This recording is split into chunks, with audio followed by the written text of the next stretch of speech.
So every week I go to this cafe on a Friday with the guys that I train with in the morning. It's called Panavore. You would have heard me mention it on episodes. They sponsor our show.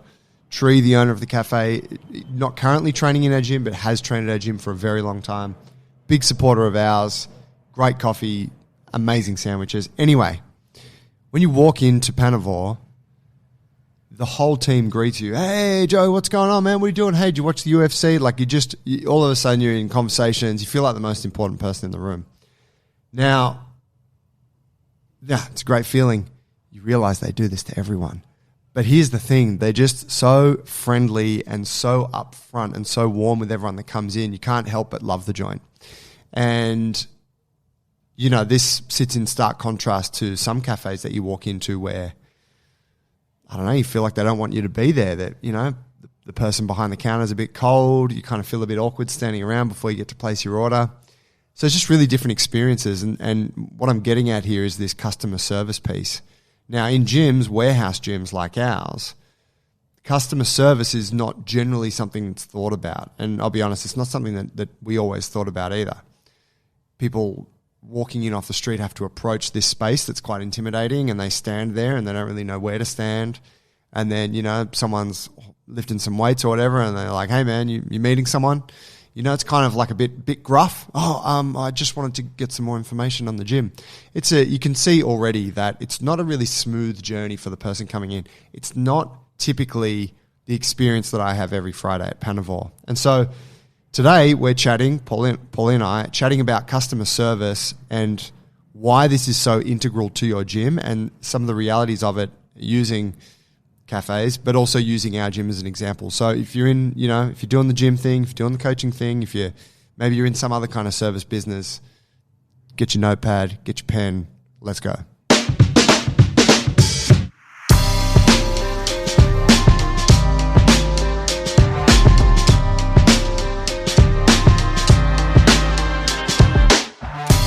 Time is of the essence. So I thought I would open with I've always liked this post from your man, functional coach, Logan Gelbrick, who's been on the show prior, fam, you might have heard him, talking about leadership and coaching. An Instagram post that he made years ago, just one of many Instagram posts. But I printed it, I was like, fuck, that hits an nail on the head. I printed this Instagram post out and I would give it to the people that came to our Coaches Intensive, just at one of the modules where we're talking about coaching, because it says a lot, and I think it kind of speaks a little bit to this customer service piece that we're exploring today. Tell us. So it's just a picture of him coaching, but it says, this business is essentially the skill of throwing a dinner party. The coach is the host. Number one, no matter how good you think your food is, people need to want to attend. Number two, good food is necessary but not sufficient. 3, factors like who attends, the music, the atmosphere, the conversation, and the energy are not less important than the food. Number 4, your performance depends on whether or not a visitor will come again indefinitely. Number 5, if you want to make a real impact throwing dinner parties, then other cooks must be able to work with you. Beautifully put. Simple, isn't it? We should print that back out. Yeah, I know, it's fucking gold. We should get it kind of with a cool font and put it in a frame. Yeah, it would actually be, yeah, like some principles. Yeah. Yeah, I agree. It's, you know, customer service is in there, coaching standard is in there. Mixed together. And all of it, yeah, you know, the energy that you bring and stuff. But it goes a long way. It kind of points to that thing of you have to do a good job of everything. Totally. Because it's an experience for them.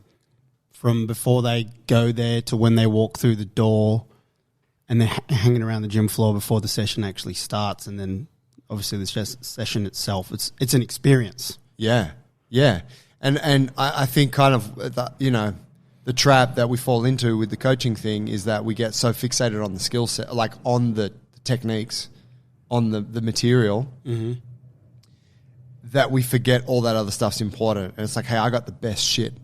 I got the best fucking mobility shit. Or I got the best barbell shit. It doesn't matter.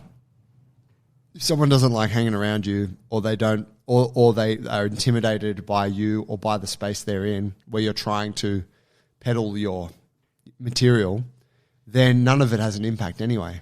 We've seen it before with many coaches. I'd say we all go. Do you think we all go through it? Oh, yeah. I mean, just more amplified in some than others, where it's like, well, I can do all the shit, all the cool shit. Yeah. And I know all the coaching standards, and I've been coached by the best, so therefore I don't have to have a personality. That's right. Yeah, because the material is all that matters. I'm going to put my fucking out there music on. Even though you don't dig it, you probably should, because I do all the cool shit. That's right. And if you knew the context behind this track, that's right, you would appreciate it too. God. Yeah. Yeah, I mean, the movement game is rife with that, isn't it? You know, it's kind of this counterculture thing, and I say that I did it myself a lot, where you really think that it's the be all and end all, and then once you've been running the gym for a while, you realize actually it's just about like meeting people where they're at, making sure they're having a good time, and helping them like get a bit fitter, get stronger, get more flexible, like whatever, like learning all those capacities that are involved in the material, but it's not the material. That's just a part of the thing. It's a part of it, yeah. Yeah. Absolutely. I wanted to ask you, because you spoke about it a lot, that Hospo book that you read. Yes. What was it called? I think it was called Setting the Table. Yes. It's up over there, isn't it? Yeah, I can't remember who wrote it. Yeah. I can't see from this far away. It's there. I'm blind. Yeah. What was it about that like what struck a chord with you? Well, I don't know whether Logan's post there came into our scope first, or whether it was something that we came up with. And I remember you always coining it, and that's how we've always explained it through our internships, which is the dinner party idea. And that really just speaks to me, because I like a dinner party, I like to host, and I'm a real service type guy, coming from the role that we played in the film industry and stuff like that as well. But, it struck a chord because this guy was just basically talking about taking that analogy and outplaying that in his restaurant businesses that he started. And for me, just aligned with everything that kind of we were doing with coaching here. But it was a focus on hospitality, and he kind of, if I remember, asserted some definitions of what hospitality is, separate to what service is.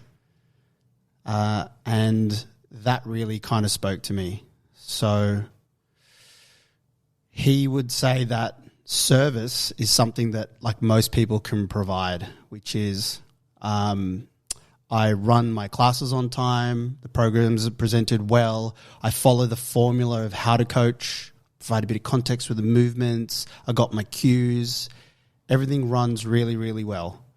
But hospitality is that X factor, which not everyone can give. And if you separate the two, you can really work on your hospitality part. And he kind of describes that as getting the customer, making the customer feel like you're on their side. So he describes in the book these different ideas, and practically speaking, it would be, remembering their name, remembering their order, remembering a comment that they made about a certain dish, and when they come back, or maybe it's something about the table or something like that they enjoyed, and next time they make the booking, they turn up and you're there and you're like, hey, I remember you like this window, right? And this is yours. It's going that extra step to show them that you really care about their experience there. And anyway, that just put a shift in my mind with, how we would approach people coming in here.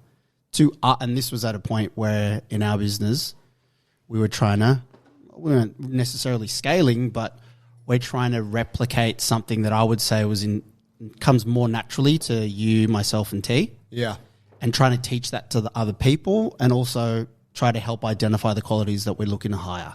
Yes. Because you hire a few people and it's just not happening, and you're like, what is it about them? What is it? Yeah. What is it that we need to be teaching them or telling them or looking out for? And at that time that book came into my scope, I was like, oh, fuck, that's totally it. And he goes into HR and stuff, and he speaks about when you do hire, you basically want to have the person that has 51% that X factor hospitality, where they care and they will go beyond what's on the, what their job description says that they need to do to make that customer feel good. You want 51% that and 49% proficiency in all the other things, because you cannot teach that hospitality piece. Right. Why? Do you remember why the claim is that you can't teach it? Like, what is it about it that makes it or not? Well, it's 51%. So I think you can teach it. Yeah. It's not 70%. Do you know what I mean? So I think that someone either has the potential for it and can be, not really practicing it, or maybe they just don't have the potential for it at all. Yeah. So I think you can teach it, but I think there's a line where it's a lost cause potentially. Right. Yeah, I guess I'm guessing, if there's someone who doesn't really understand what that is to look after someone, and doesn't really value that as a thing, then potentially if you can't really explain it to them as something that's required, then they're not going to be able to. Yeah. Like, if they don't see the value in it, how can they then embody it? Yeah. And he didn't necessarily offer a 50 question questionnaire for when you're trying to hire someone. But I think most people can identify it and see the value in it, but some people just cannot be empathetic in that way. Yeah. It's like, logically it makes sense to consider that. It's going to get better business. But actually acting it out, I think that comes down to something that you probably learned in the first 12 years of your life, maybe. Yeah, it's a good point. Yeah, I think with that, like, I'm not sure how this fits with, say, what the book posits, but I feel like I know it's often overlooked. Like, it's just kind of assumed that if you're in a customer service role that you're going to be, like, mindful of, like, serving that person. Mm. And, so when it's assumed, then it's not explicitly stated in the training. Yeah. Hey, this is one of the requirements of this role. Yep. You got to be fucking looking after people. You got to go and say good day. You got to smile, look them in the eyes. Yes. Remember their name. Blah. Like, it is done in some places, and I think what what always comes to mind is with customer service. America. Well, America, yeah, but Justin Hems, Maryvale, big hospitality company here in Australia, basically dominate the market with all the coolest fucking new restaurants and shit. Every single time you go into one of their places, you're met by very nice people. Like, I'm sure they're out there, but I can't remember ever having had like a negative experience at one of their restaurants. So that guy who wrote this book, I think he wrote it in the early 90s at a time where it was like the birth of what we know as to be Hems, which is when restaurants started fucking fusing opposing things together and creating neo experiences with food and hospitality. And I'm pretty sure that book is a bit of a Bible for people like Hems. So he built this philosophy of hospitality for restaurateurs. Yeah. Wrote the book. And then he basically has then gone and opened up all different restaurants based on this principle, and they're all successful. And that's his main thing that he goes into his business with. And I guess definitely I would say Hems has those standards across all of his venues as well. Yeah.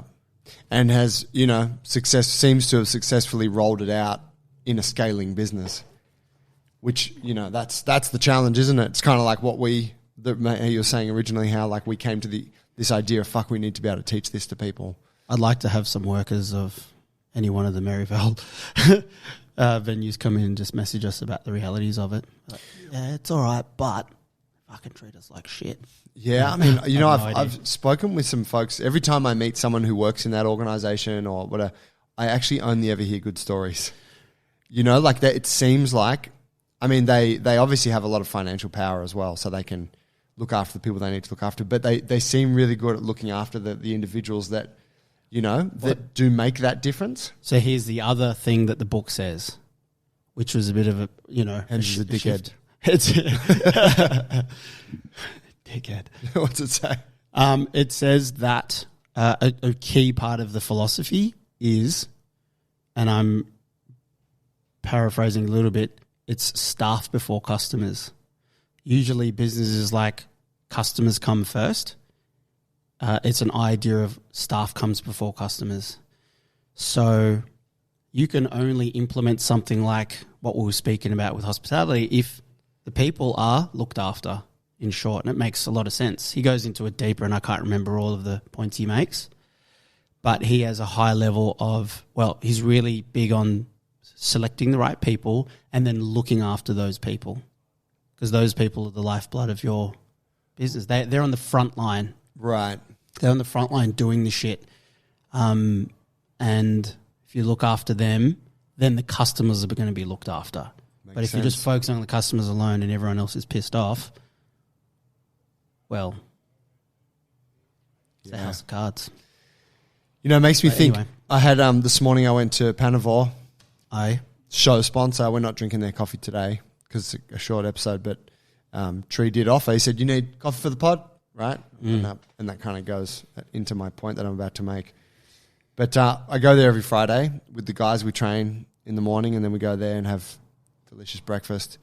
And it's always awesome. You know, you walk in and I know like there's Tash, Choey, Tree, Bella behind the counter. They're all like, "Hey, good morning." I'm talking to Choey about UFC. Tree's like, "Hey man, what's going on? How's the family? You know, blah, blah, blah." Bella's like, "Hey, doing Joey?" Takes my order, like knows my order. Like it's this, you know, this whole thing. Now, they pretty much do that. I mean, Choey and I have a special UFC connection. We're always talking about upcoming His name's fights. Choey? Choey, Korean guy. So good. So good, hey. That's how Penny used to say your name. Yeah, that's right. Yeah. Hey, Choey. Hey, Minga. But so, you know, it's like this whole encompassing thing. You watch Tree, and he has that with most people that go in there. He's fucking dropping, "Hey man, how was that thing the other day? How you doing? I saw you." Like he's just so good at connecting with every person that comes in. It's tiring, right? Like you're like, man, like he really puts a lot of effort into that. There's a cafe that I go to when I work from home. It's like a nice kind of 20-minute walk from my house. So I like it. I walk there, get a coffee, and then I walk like to the gym where I go near home and do my stretching. And it's cool. It's run by some young guys. They're cool. They do a great job. They serve cream with their coffee, with the long black. So like I like that. So I go there for that. And they're always nice. They'll always say hello and you know, I'll say goodbye and stuff. But they never make any attempt to connect with me beyond, "Hey, how you going?" "Good, man. How are you?" "Yeah, we're good." "Long black today?" "Yep." "Okay, mate, we'll bring it over." There's never like and I'm always trying to, you know, I like talking to people. You're the same. I'm looking for the, "Hey, what do you know, we see you here a couple of times a week. What's the deal? You live nearby?" Or, "Oh, dude, you wrestle?" Like, you know, like just something, right? And even I have conversations with customers that come in. I saw Robbie Volpato in there, old friend of ours. I was chatting with Robbie, right? And Robbie knows them because they're all Italian, I think. And so I'm like, there's a connection there. And I'm like craving it as a customer. Yeah. And it's at a thing now where I'm like, you know, I only go there because they got the cream. If I found a different cafe that sold the product I wanted, long black with cream, I'd go there. And it really makes me think like they're missing a trick. You know, and of course, like they got so many things to think about. I'm not putting blame on any small business owner, but I do think it's a ball drop when you and this kind of speaks to your point as well about looking after, or the book's point about looking after the staff. The barista, the person, whether it's the barista or it's the person who's at the counter next to the barista taking the orders, that fucking person is so important at a cafe. Absolutely. They got to bro down with everyone that's walking in. If they fucking bro down and have that little bit of rapport with every person that comes in, you get excited to go back there. Fuck, I love my cafe. Dude's a legend, you know? Versus, they're okay. I don't really know them. They don't know my name. They know what I drink, but they're a bit dry. Maybe they're a bit hip and they don't connect. So true. I wish you could send this episode to those guys. I kind of feel like we should tell them Yeah, I kind of feel like telling them too in a way. But they'll be like, fuck, who's that guy? Tell him. Yeah. No, I don't remember him. That's so funny. But and for other listeners, I suppose, that's funny also. I'm laughing at this conversation about the coffee shops because we're in the context of Sydney coffee culture, which is an Australian thing. I think it's not worldwide that we have the choice of coffee shops, and it's a thing here where it's almost like a fine experience these days. It is, but I would say if you stripped away that kind of elitism we have about the coffee subculture, it still matters. It's still most people are probably still going to get a coffee, be it a good one or a shit one. Yeah, from some place. I'm trying to think. Like McDonald's, right? Kind of faceless. But they will sort of hit those. There's no rapport there, but they will hit that. Hey, how you doing today? Can I take your order? Like, even when you go to a place like that is the pinnacle of systemization, And you're like, this fucking fast food place, but you're like, damn, yeah, oh okay, hey, here's my order, and then they repeat the order, or just check it on the screen there. Is that yep? Like they're giving you everything you need right there. Confirmation. You come around, nice smiley face, usually someone young, pimply, but. There's something in that consistency and like hitting those marks of, maybe that's actually a shit example because it sort of is a bit of a non. Well, it's become a bit of a monopoly now. Like when you're there, it's convenience and you know what you're getting. Yeah. But definitely in those more competitive markets where, if the guy next door is having cream in the coffee, then I'm just going to go. Like it becomes a key part to continuing to engage your customers. So, like, if you're the only coffee shop in Sydney, then you can be a complete asshole. That's right. Or the only gym. Yeah. So here's the thing. Talk to me on this then. So one thing we know about gyms, and I think that this is often forgotten by the people who are inside the gym. Gyms are intimidating for outsiders walking in. Yes, yeah. And I guess that's why we do need to tap into these conversations we're having about service and customer service and hospitality, because part of our job is helping people. So we're trying to help get them through, that valley or over that, the resistance for them to come in. So you were saying? Well, when you, even I feel this as a gym guy and a gym owner, I get intimidated when I walk past like a warehouse gym. If I'm in some part of town, I walk past a CrossFit gym and, barbells getting dumped and people, I don't look directly in there. Yep. Because you're like, oh shit. Yeah. There's what going on, You're like, but I'm intrigued. Yeah. And I feel that. And I feel it here to an extent when I get out of the car in the morning and I roll up to the gym and there's people training and they're all looking outside. Yep. And I feel like they're all looking at me. Yeah. And I think it's really easy to just not give weight to that in the way that in the way that a new person, you need to be able to try and see it from their eyes. Mm-hmm. And if I feel that as the owner of the fucking joint, for them it's going to be like 100x, so... Fuck, I just put myself in that person's shoes for a second. Yeah, imagine that. Imagine you walking past, you're like, I'm going to go check out that gym. And you come down and there's a guy over the road in the sun. Dill just walked back in the office. And he's got his shirt off and he's jacked. And he's fucking doing spinal waves. Literally, that's just what was happening to people. And then you're like, holy shit. And then you're like, I'm fucking going, fuck it.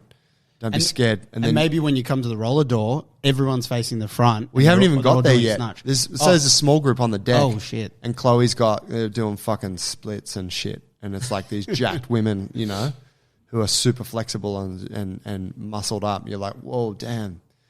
That girl looks like a bodybuilder because, you don't know what Yeah. Like you're just like, oh my God, everyone here's so fucking elite. And then you get to the roller door and it's lift class and people dumping barbells and the music's pumping and high fives and shit. And you're like, oh my God. And maybe it's you at the front of the class. And it's like, oh my God, there's this jacked black guy everyone in this place is yoked. We know that's not the case. We know there's all kinds of people in there. There's the injured person over there. There's a person over there that's never done exercise before. They're deadlifting with a fucking broomstick today, you know? But the outsider only sees the extremes. And because they're coming from that place of like vulnerability or insecurity, they just see what's beyond them. I think that like it's almost like the first step in that hospo piece is when that person approaches, like steps onto the grounds of the gym, someone has to get in their face and welcome them and put their mind at ease as quick as possible. Yep. Makes a lot of sense. Fuck, you made that terrifying.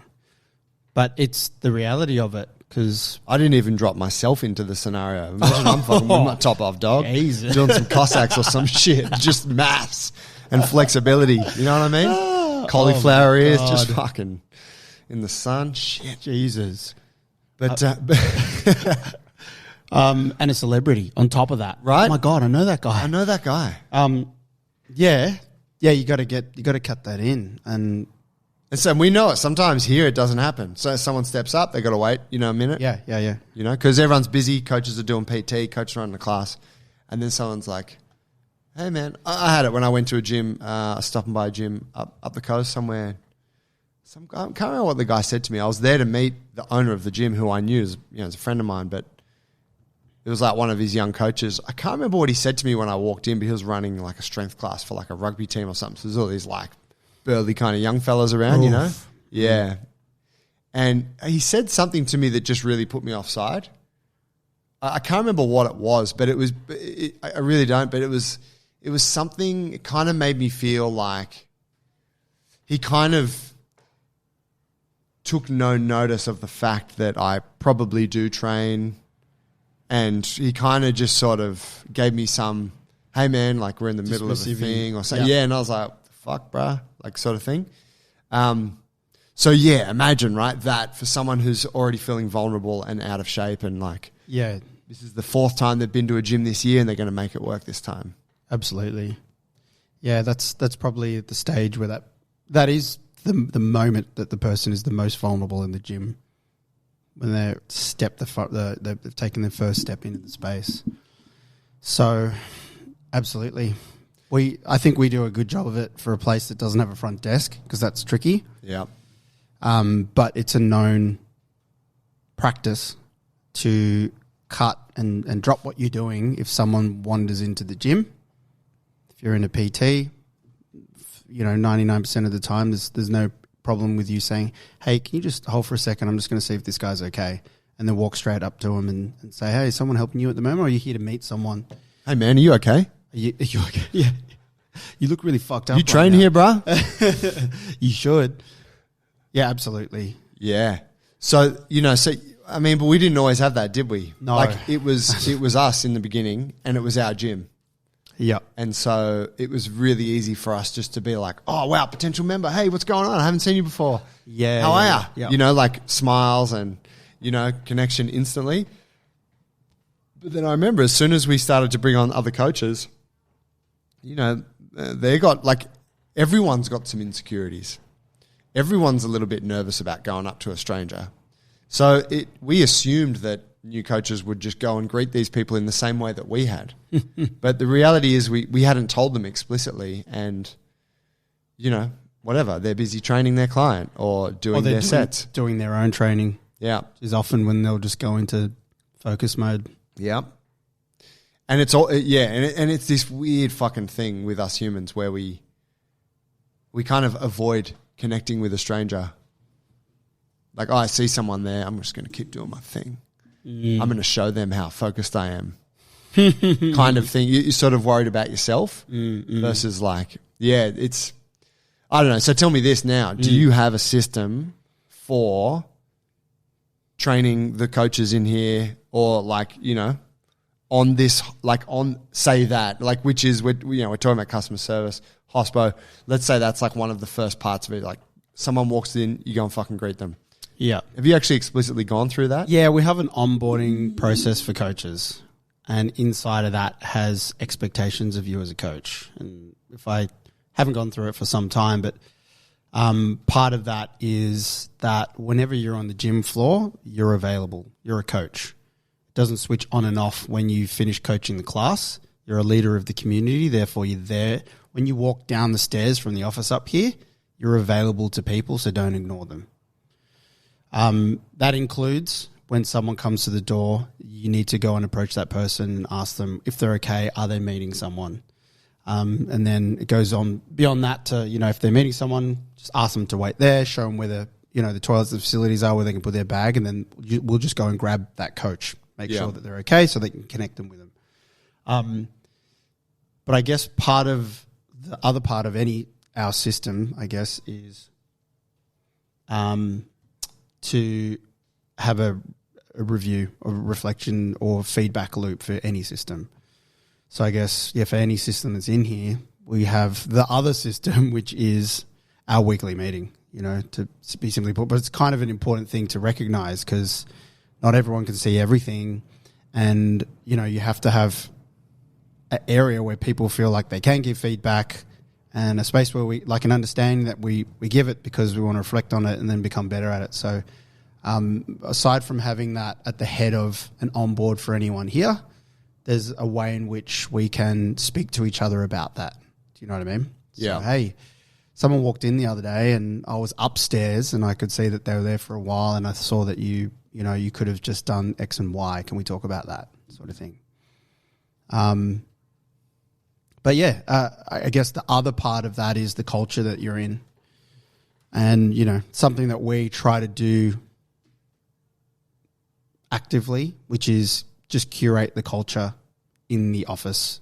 And that is of customer service, that we are leaders and we're trying to help people, that we're the torchbearers for anyone that, I think that's just important to mention because we all know what the expectations are of us and what we're trying to become here. So we have, our coach's creed and stuff like that helps reinforce how you should be carrying yourself in relation to, say, a strange face walking into the gym. Yeah.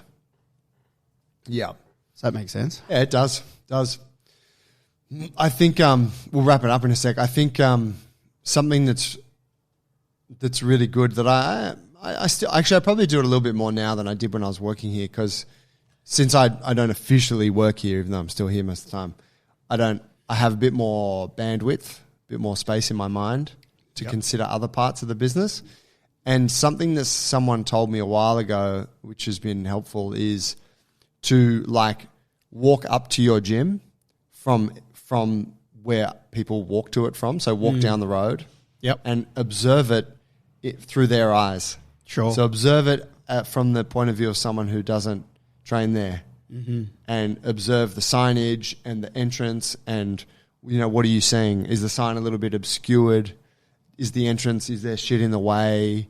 Does it feel welcoming? Is there something, someone training in a spot there where it makes it actually really hard to step into the front of the joint? And I was like, fuck, that's actually really good.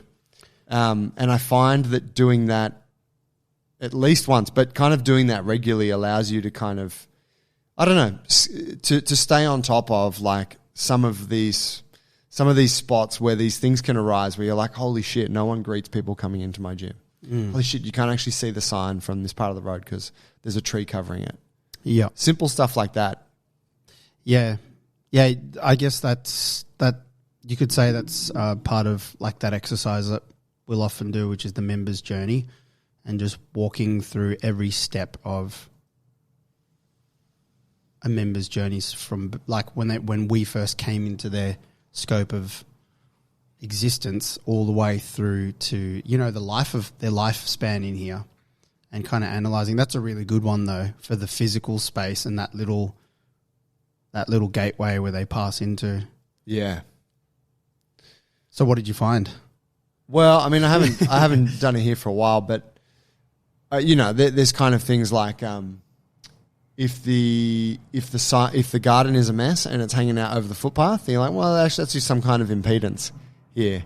In a subtle way, a subconscious way. Yep. But there was a point where we had a new letterbox put in. The letterbox was covering the information on the gym on the sign. Yeah. And so it's that's actually got to go because that sign's there to communicate something, and now you can't. It's not doing that. And for cars driving by at a certain point, they can't see that. You know, so little things like that. It's I'm probably due to do it again. It's UX. It's UX, baby. It's true. I mean, as you spoke about that, I was like, oh fuck, I wonder if our lifters could all face the other direction. You know, and it made me think of me training in the spot there.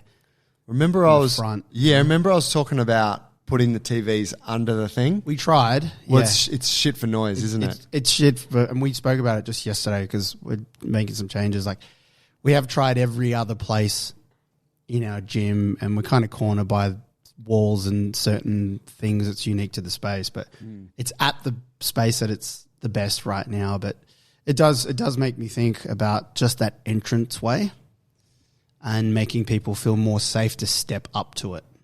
Yeah. You know? So, way to give me some more things to think about. Yeah, there you go, bro. I'll send you some feedback. Yeah. Big email incoming. Thanks. Hey, we got the next Coaches Intensive coming up in October. I can't remember the exact dates off my head, but if you listen to this and you like the idea of learning standards of coaching and becoming world-class in this realm and finding out how we do it here and how we prep the coaches in our gyms, and you also want to be part of the Jungle Alliance and be eligible to sort of kick it with us, come and do the Coaches Intensive. You can find information on our website, junglealliance.com, and you can get all the links there. You can contact me directly and I can speak with you about it. Maybe you want to own your own gym, and all these conversations are really appealing to you for running a community and being a small business owner, and maybe this is all appealing and you really want to own your own gym. Well, yeah, that's where it all starts, right? Let's do it. That is where it starts. All right. Thanks, bro. Thanks, bro. See you guys.